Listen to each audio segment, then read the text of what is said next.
और मेरा भी एक ही सपना था कि मैं भी अच्छी नौकरी लगूंगा। और ये सोचते हुए मैंने पढ़ाई की और उसके बाद मैं फौज में चला गया। और फौज में जाने के बाद आपको पता है जब आदमी को नौकरी लग जाती है, उससे पहले ही मेरी शादी कर दी थी घर वालों ने। बीवी भी भगवान की दया से सुंदर मिल गई थी और फौज में नौकरी लग गई थी। रुको रुको रुको, ताली तुली मत बजाना, कुछ मत करो, 2 मिनट बात सुन लो, नहीं तालियों में टाइम निकल जाएगा। अब जब आदमी को, आपको पता है, गांव में रहा हुआ हो और फौज में नौकरी लग जाए और सुंदर बीवी मिल जाए, और जब पैसे वैसे आते हैं तो आदमी कपड़े उपड़े खरीदता है कि नहीं खरीदता है। और थोड़ा सा अच्छा शौक भी था, जींस की पैंट ले आया, वुडलैंड के जूते ले आया, टी शर्ट वी शर्ट डाली, चश्मा चश्मा लगाया, एक मोटरसाइकिल ले आया, उसका साइलेंसर काट लिया। और जब रोड पे चलता था ऐसा चलता था कि महाराजा पटियाला की औलाद हूं, साला मेरे से तगड़ा आदमी तो कोई नहीं है इधर इंडिया के अंदर। मैं ऐसे चलता था, हकीकत है।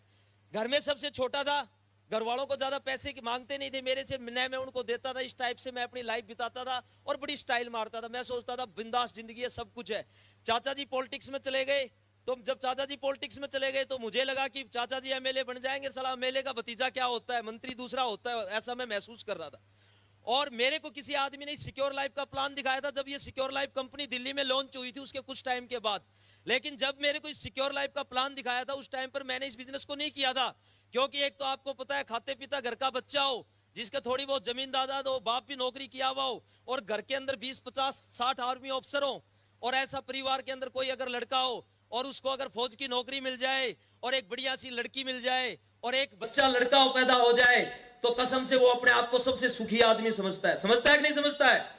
तो मैं भी ये सोच रहा था ये जो जोड़ने वाला काम, ये जो इस टाइप का काम है और ये जो मेंबर बनाने का काम है, ये हमारे लेवल के आदमियों का काम थोड़ी है।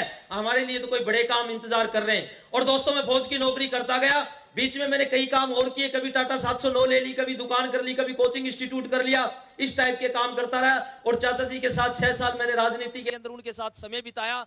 लेकिन मैंने जब मुझे 40 गांव के अंदर मुझे इंचार्ज बना दिया और मैं घर घर जब गांव के अंदर गया और मैंने अपनी लाइफ को नजदीक से देखा, तब मुझे पता लगा कि इस नौकरी से कुछ होना जाना नहीं है। अगर जिंदगी में बड़ा आदमी बनना है और अपने दम के ऊपर अगर कुछ करना है तो नौकरी से कुछ नहीं होता। मिस्टर राजवंश नागल, तुझे कोई ऐसा काम करना पड़ेगा जिससे तेरी जिंदगी बदल जाएगी। और जब आदमी कुछ सोचने लग जाता है ना, तो भगवान उसको वो रास्ता जरूर दिखाता है। यस या नो? मैं कुछ सोच रहा था कि क्या करूं क्या करूं क्या करूं, और उसी दौरान मुझे एक अनजान व्यक्ति ने, मैंने मोटरसाइकिल पे लिफ्ट मांगी और उस आदमी ने मुझे लिफ्ट दी, और उस आदमी ने मुझे एक ऐसी लिफ्ट दे दी जिसके बारे में मैं आपको क्या बताने जा रहा हूं कि उस आदमी ने मुझे अचानक लिफ्ट दी और मैंने इस सिक्योर लाइफ का प्लान, एक अनजान शहर जोधपुर के अंदर इस सिक्योर लाइफ का प्लान देखा। और देखने के बाद हर एक आदमी 2-4 जो क्वेश्चन करता है, मैंने वो बात पूछी। मैंने उस आदमी से एक ही बात पूछी कि भाई सच बता दे, ये कंपनियों के बारे में सुना तो बहुत है, लेकिन एक चीज बता दे, कंपनियों में पैसे देते हैं कि नहीं देते हैं, पैसे मिलते हैं कि नहीं मिलते हैं। उस आदमी ने एक बात बताई, हाँ पैसे मिलते हैं। मैं बोला आपके पास आए या नहीं आए, कैसे विश्वास करूं? उसने अपना चेक दिखाया। मैं बोला चेक तो आजकल कंप्यूटर में कोई भी फोटोकॉपी कर सकता है, सब डुप्लीकेट बनता है, ये बता बैंक में गए या नहीं गए। उस आदमी से मैंने उसकी बैंक की पासबुक ली, और जब मैंने चेक को और बैंक की पासबुक को दोनों को मिलाया तो मेरे को एक बात समझ में आ गई थी कि हाँ, ये जो कंपनियों वाले कहते हैं कि भैया चेक आते हैं, वास्तविकता है कि वो चेक के जो पैसे वो बैंक में जाते हैं। और दोस्तों, मैं जिंदगी में पैसा कमाना चाहता था, क्योंकि मेरी 15 साल फौज की नौकरी हो गई थी और मेरी शादी को उस टाइम के ऊपर 18 साल हो गए थे। और 18 साल में न तो बीवी के लिए कुछ कर पाया था, न माँ बाप के लिए कुछ कर पाया था, न अपने लिए कुछ कर पाया था। नॉर्मल जिंदगी जी रहा था, एक मोबाइल ले लिया था, चलो कपड़े पहन लिए, मोटरसाइकिल ले लिया, इससे लेकिन जिंदगी खास नहीं बन सकती। मैं आप सारे भाई बहनों से पूछना चाहता हूं, कितने लोग आप जैसे ऐसे जो अपने दम पे अपना घर बनाना चाहते हैं? हाथ उठाओ भाई। अच्छा, कितने लोग ऐसे जो अपने दम पे, बाप वाली के दम की बात नहीं करूंगा, क्योंकि बाप के पास तो सभी के पास जमीन है, किसी का बाप कुछ कर रहा होगा, किसी का भाई कुछ कर रहा होगा, अपने दम की बात कर रहा हूं, सिर्फ और सिर्फ अपने दम की। कितने लोग ऐसे जो अपने दम पे अपनी जमीन खरीद करके उसके ऊपर अपना घर बनाना चाहते हैं? हाथ उठाओ। अपने पैसों से अपनी गाड़ी खरीदना चाहते हैं? हाथ उठाओ। अपने पैसों से अपनी बीवी के लिए गहने बनवा सकते हैं? हाथ उठाओ। अपने पैसे से अपने बच्चे की एजुकेशन करवाना चाहते हैं? हाथ उठाओ। और अपने दम पे अपना बैंक बैलेंस बढ़ाना चाहते हैं? हाथ उठाओ। दोस्तों, यही चाहत मेरे अंदर थी। घर के अंदर गाड़ी, सफारी, सब कुछ, सारी चीजें थी, लेकिन एक जुनून था कि अपने दम पे क्या करना है। और दोस्तों, सिक्योर लाइफ का प्लान देखा और इस सिक्योर लाइफ के प्लान में काम करना शुरू किया। विरोध सबका होता है, घर वालों ने मना कर दिया, 3 साल तक घर आने का कोई नामो निशान नहीं, सबने मना कर दिया। और सारी चीजों को झेलते हुए फौज की नौकरी करते हुए, और दोस्तों इस बिजनेस की पावर 18 साल फौज की नौकरी करने के बाद मैंने जो इस बिजनेस की पावर देखी है, मुझे आज 5.25 साल हो गए इस बिजनेस को करते हुए। 18 साल फौज की नौकरी एक तरफ और सिक्योर लाइफ का 5.25 साल का कैरियर एक तरफ।